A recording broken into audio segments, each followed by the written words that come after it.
Welcome to the first edition of Watching the Watchdogs. I'm your host, Lucio Going Upstream. Last week's Media Monday left us asking ourselves, what else are they hiding from us? I began to ask citizens of Los Santos about their experiences where they felt PD was operating outside the boundaries of the law. Their testimonies have been revealing. Tonight we are going to be presenting two of these cases to you so that you can decide for yourself, is this okay? Before we get started, I want to say that we respect each and every officer on the force. We know that your job is not an easy one. We are not trying to drag your name through the mud. We are trying to bring some transparency and accountability to SASP, which was the goal of Media Monday to begin with. On tonight's program, we have Gene McPherson and his client Chad Okai, who are suing PD.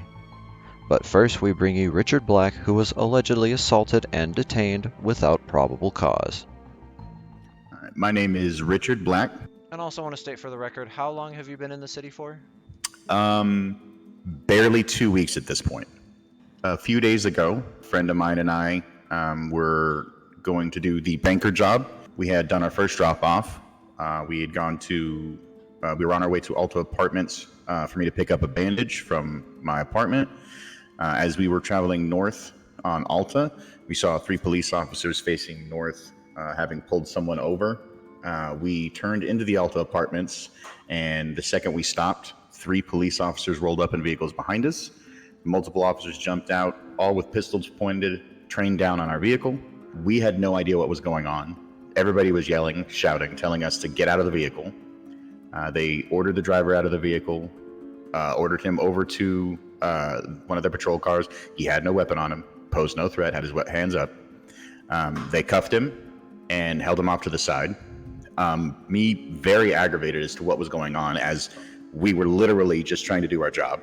I was ordered out of the vehicle and I refused for my own safety. I had no weapon on me, but there were 6 pistols pointed at me.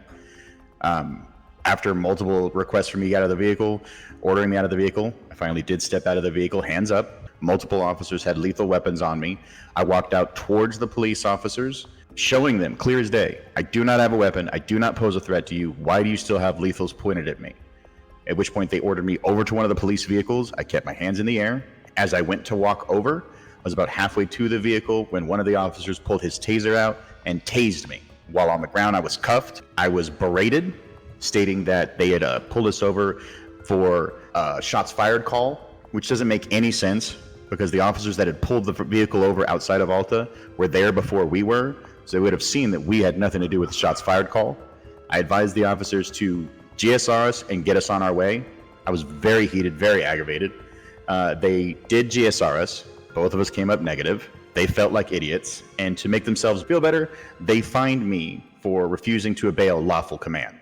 This is the PD that we're currently having to cow down to. I know they have a job to do, but this isn't the way to do it. Retraining is necessary.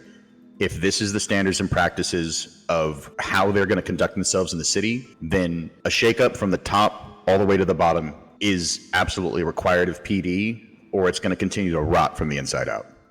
Does this sound like standard operating procedure? We'll let you decide.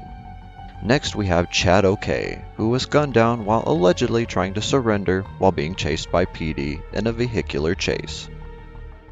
Hello, citizens of Los Santos. My name is Gene McPherson, Esquire, attorney at law. I have been in the city now for approximately 3 weeks, and so far I have loved my time here in Los Santos and got to know many wonderful people and citizens. I am a practicing legal attorney who graduated from Cornell Law School. I have been practicing law for several years now, and I am here today with my client, Mr. Chad Okai, who was involved in a recent incident with the Los Santos Police Department. The reason that we are here today talking to the fine people at Weazel News Media is because my client was involved in an incident with the police, and he was involved in an alleged, I emphasize alleged, robbery, and he was turning himself into the police, and at the moment he had put his firearm away, held his hands in the air, and been ready to surrender himself to custody, he was brutally gunned down by officers of the Los Santos Police Department. But nothing, and I say this, nothing can put it really into perspective aside from the perspective of my client. Chad, I know this is going to be hard for you, son, but why don't you go ahead and tell these people what happened?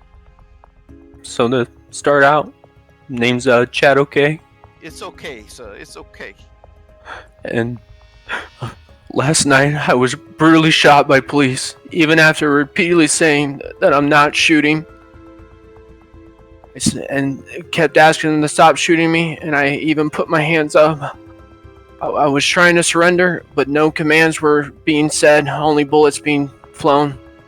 Fearing for my life, I frantically tried dodging bullets, screaming that I'm not shooting. They weren't saying anything.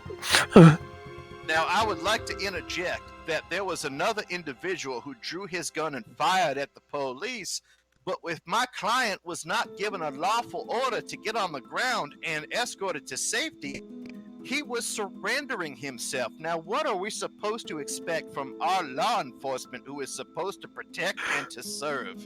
It's okay, Chad. It's okay. I know it's hard, son. I know my client has suffered medical injuries, medical bills. He has suffered psychologically. He's had to see a counselor.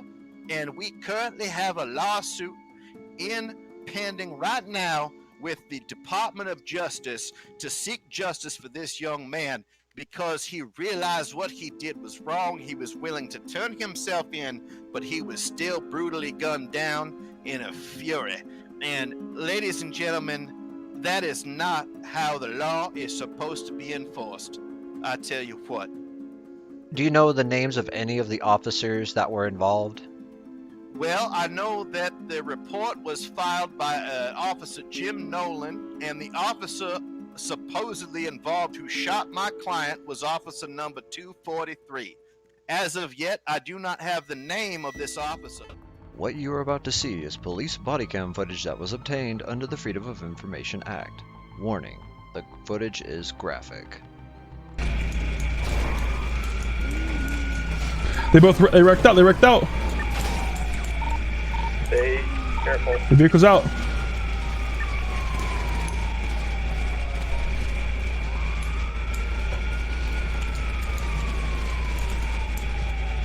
Let's zoom in and slow it down a bit. The vehicle's out.